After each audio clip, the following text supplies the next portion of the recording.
If you're not operating on the 8.0 software, you're missing out. Morning, this is Jacob Gilliam, Master Tech. We're out here in College Station, Texas this morning, and we're just going to update the software on a 936 board by Nice Apollo. You want to power down the board. Up here at the top, you're going to find a USB connection, and there's a little black jumper you'll find off to the left. You want to reapply the jumper to where it shorts those two pins together. Make sure you have your thumb drive with the newest software. Plug the USB drive in, reapply the power. The board's going to boot up. USB light comes on.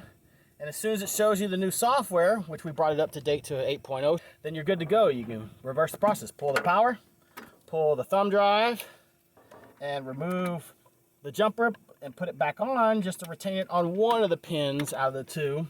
And then whenever you reapply the power to the board and you're operating under the new software. There's some changes I have to make out here, including adding a safety beam, but that's not what this video is about.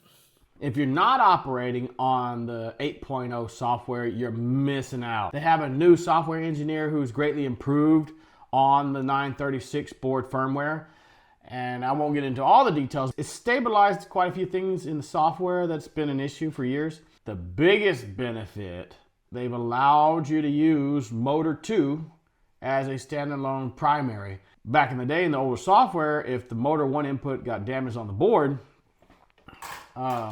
then you were SOL, you had to replace the board. Now, if you happen to damage the motor control on channel 1 of the 936 board with the 8.0 software, you could actually switch over to the motor 2 input, relearn the motor mechanism to that board, and get a second chance on life for single swing gates. Oh, and it also resolved the biparting or double swing issues that were very prevalent.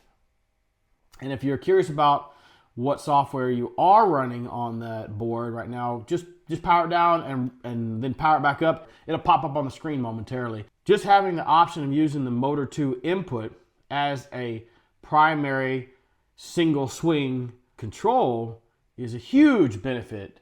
That added feature alone is worth upgrading your 936 board to the 8.0 software.